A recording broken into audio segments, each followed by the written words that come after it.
Amongst the other complexities of Oak Island, it's not oriented any particular way, so I'm never quite sure where north and south is. Money pit if you've never found any money. Because the money, figuratively, has been going into the money. Oh, I understand. Quality right there. It's old growth oak. I just wanted to see what it was like, so I turned that shelf. You actually made that? I made that, yeah. Marty Lagina has always been the grounded one, the engineer, the businessman, the brother who relies on logic instead of blind belief. For years, he questioned everything about Oak Island, whether the treasure was real, whether the investment made sense, and whether the search was worth continuing at all. While others chased the mystery, Marty demanded proof, and ironically, that same skepticism led him to what could be the most incredible breakthrough in the island's 230-year history. Instead of following intuition or tradition, Marty approached the mystery like an engineer. He began to notice something no one else had seen, a hidden pattern in the underground structure of Oak Island. What others thought was a simple flood tunnel system turned out to be far more complex. According to Marty's analysis, it wasn't protecting just one location. It was guarding 12 interconnected vaults, all part of a carefully designed underground network. Reaching those vaults wasn't simple. In fact, it required one of the most dangerous excavation efforts ever attempted on the island.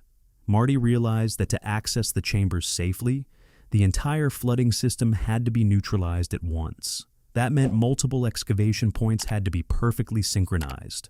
One small error, just one, could trigger massive flooding, collapse the operation, and put lives at risk. But Marty's calculations showed it could be done. The stakes were incredibly high, but so was the potential reward. 12 sealed chambers that historical clues suggested might hold one of the largest colonial treasure collections ever hidden in North America.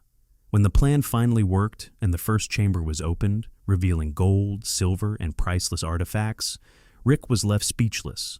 The brother who had doubted it all had just solved the mystery he had believed in his entire life. Because in the end, it wasn't blind faith that cracked the code, it was careful analysis.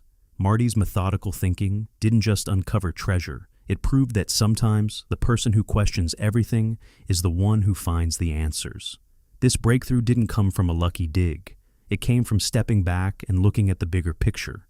After years of searching, the team had collected massive amounts of data, ground-penetrating radar scans, seismic readings, drilling results, water flow patterns, and geological surveys. Until then, each piece had been used separately to solve immediate problems. Marty saw it differently. He gathered all the data into one unified system and started looking for connections. Instead of treating each discovery as isolated, he searched for a larger story hidden beneath the surface. And that's when everything changed. By building a detailed 3D model of the island's underground structure, Marty uncovered something remarkable. The tunnels weren't random. They were part of a coordinated system with central control points. It was designed not just to trap intruders, but to allow access for those who understood it. Whoever built this didn't just dig. They engineered a system. But the biggest revelation came from the empty spaces detected over the years. When mapped together, they formed a precise layout. 12 chambers, evenly spaced and strategically placed. These weren't natural formations. They were built with purpose. Rick could hardly contain his excitement. 12 vaults, all connected, all protected. What could be inside? Marty stayed cautious, as always. They look like storage vaults, he explained. The design, the effort, the protection, it all points to something valuable. But whether anything is still there after all this time, that's the real question. Still, Marty did what he does best. He ran the numbers. Working alongside historians and economists, he estimated the possible value based on colonial storage methods and known treasure movements. Even conservative calculations suggested tens of millions. At full capacity, the total could exceed $200 million. But unlocking that value wasn't simple. To reach even one chamber safely meant controlling the flood system. To access all 12 required a level of coordination the team had never attempted before. Rick was eager to move forward. Marty wasn't. "We're not rushing this," he said firmly. "This is complex. One mistake could cost everything and put people in danger." Because for Marty, solving the mystery was never just about finding treasure. It was about doing it right. "Then we don't do it at all," Marty committed 6 full months to planning every detail. He worked alongside mining engineers, structural experts, and safety specialists to design an operation unlike anything attempted before. What they came up with was bold, almost unbelievable. A perfectly timed multi-site excavation where all 12 chambers would be accessed at once, while the flood tunnel system was controlled at several key points. One engineer reviewing the plan shook his head. "This is extreme.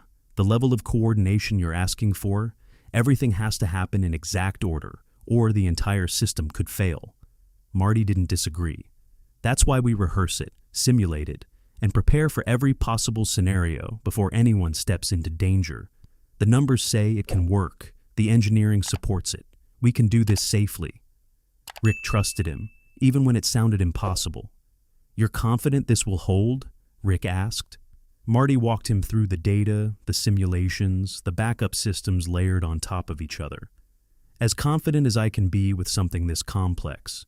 The risk is there, but it's controllable if we execute exactly as planned." The preparation. Getting ready for this operation required more than just planning. It demanded scale. Marty brought in specialized equipment from around the world. High-precision drilling rigs, advanced water pumping systems, structural reinforcements, and real-time monitoring technology that could track conditions across the entire island. The crew grew to over 60 people, divided into 12 teams. But these weren't independent groups. They were trained to function as one synchronized unit. "This isn't 12 separate digs," Marty told them during training. "This is one operation. If one team moves ahead, they wait. If another hits a problem, everyone adjusts. We move together, or we don't move at all." The most delicate part of the entire plan was controlling the flood tunnel system. Marty had identified the key junction points, but reaching them required multiple teams to arrive at the exact same time. "Think of it like defusing a bomb," Marty explained.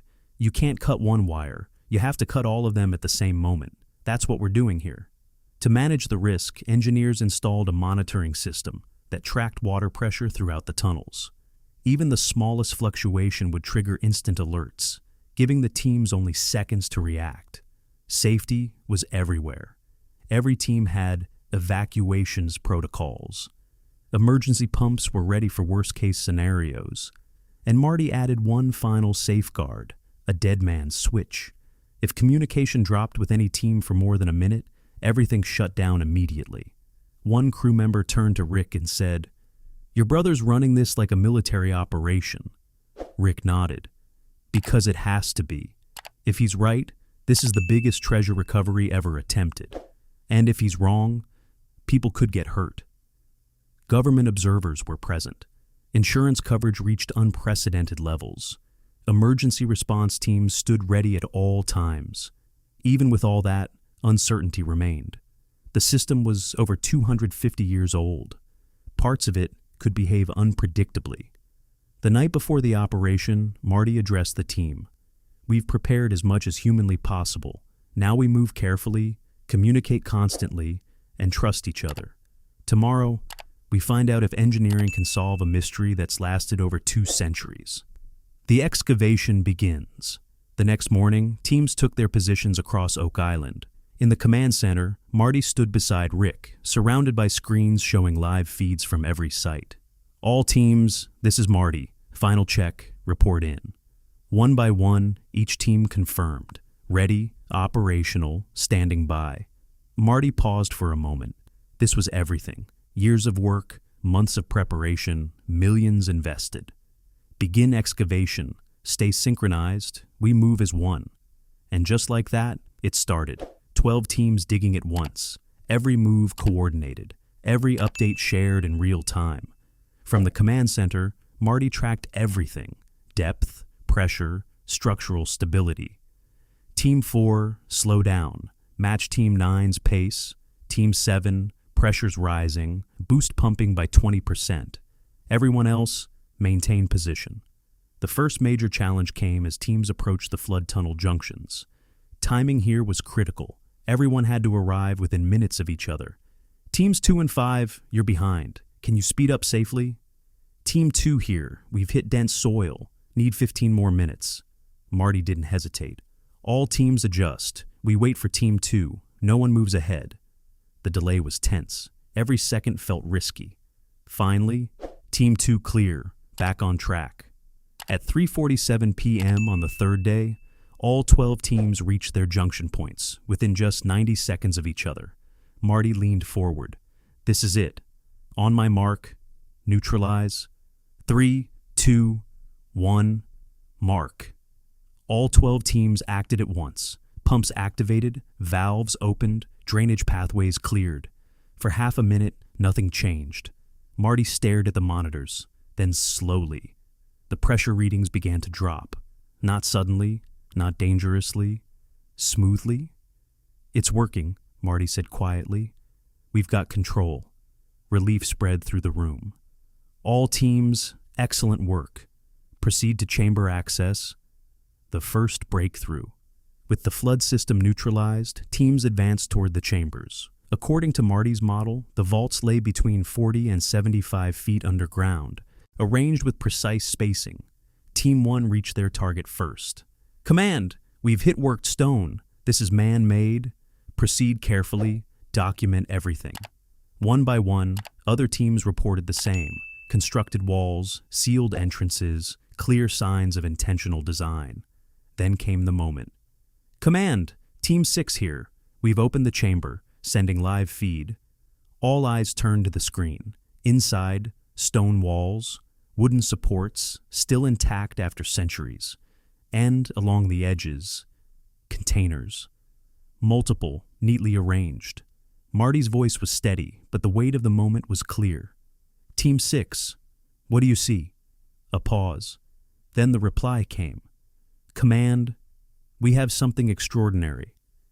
They look like lead-lined storage boxes, several of them, still sealed and incredibly heavy. Heavy meant density, and density inside sealed lead containers usually meant one thing, precious metal. Team 6, secure the chamber. Don't move anything yet.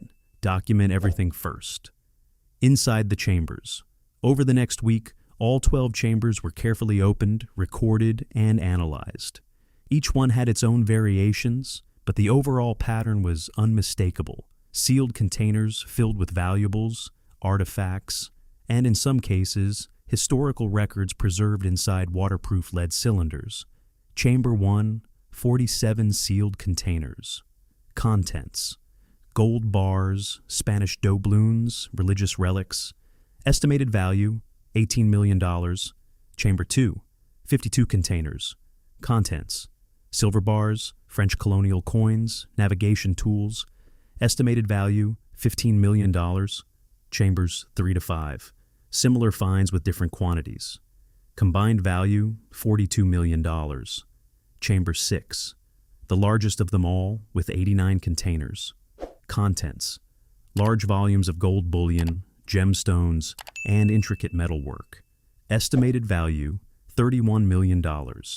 Chambers 7 to 11, a mix of treasures, personal valuables, military decorations, and more precious metals. Combined value, $53 million.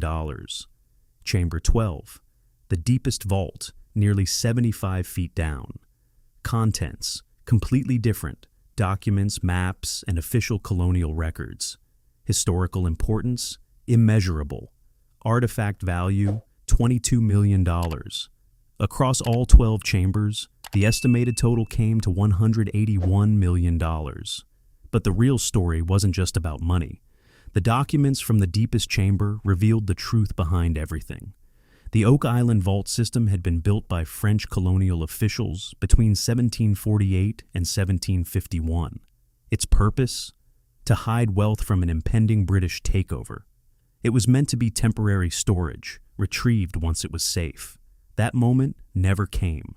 The real victory. Standing in the command center, Marty reviewed the reports, still taking it all in. Every decision he'd made, every calculation, every insistence on data over guesswork had led to this. Rick walked in, holding a gold bar recovered from Chamber 6. "You actually did it," he said. "You solved Oak Island. With engineering." Marty gave a small smile. "We solved it as a team, but yeah, engineering played a big part." The recovery operation.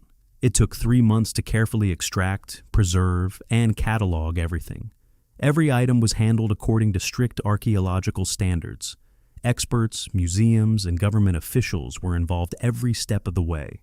Marty's operation didn't just succeed, it set a benchmark. A synchronized excavation across 12 sites, 0 injuries, perfect coordination. Results beyond expectations. Engineering organizations took notice. One journal even published a case study titled, "How Engineering Analysis Solved the Oak Island Mystery." Rick joked, "You're kind of famous in engineering circles now." Marty shrugged. "I just followed the process, analyze the data, find the pattern, design the solution, and execute safely. Oak Island wasn't magic. It was an engineering problem." What came after? The discovery changed everything. Oak Island was no longer just a legend. It became an officially recognized historic site. The Canadian government protected the area, and plans were made to open parts of it for public viewing. The treasure was divided based on pre-existing agreements. The Lagina brothers received the largest share. Portions were allocated to national museums. The crew, who had taken on the risk, were rewarded generously. Marty used his share to fund something meaningful. The Lagina Engineering Scholarship, supporting students in engineering and archaeology. "People think engineering is boring," Marty said during the announcement. "But this proves that logic and problem-solving can achieve what blind belief cannot." Universities soon began studying Oak Island seriously. Its original construction, its preservation over centuries, and the modern engineering that made its recovery possible. Rick watched as Marty handled it all. Distribution, research support, recognition, with the same calm practicality he'd always had. "You spent years doubting this place," Rick said, "and in the end, you were the one who proved it." Marty smiled. "I doubted the stories, but I never doubted that if something was here, engineering could uncover it. Turns out, both were true." The legacy Oak Island finally had its answer, not through guesswork or belief alone, but through disciplined analysis combined with persistence. Marty's skepticism wasn't a weakness, it was the key.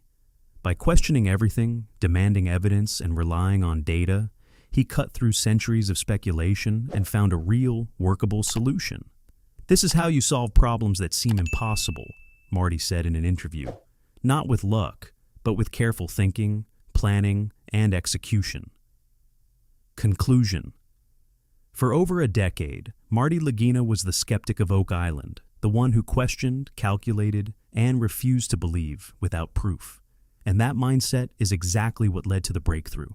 12 hidden chambers, $181 million in treasure, a perfectly executed excavation with 0 accidents. He didn't just find the treasure, he designed the way to reach it. In the end, Oak Island wasn't just a mystery, it was an engineering challenge, and the person who insisted on proof was the one who finally uncovered it. Subscribe to stay updated because the story isn't over yet. The documents recovered are still being studied, and they're already revealing secrets about colonial North America that history never recorded. And this time, the answers are real.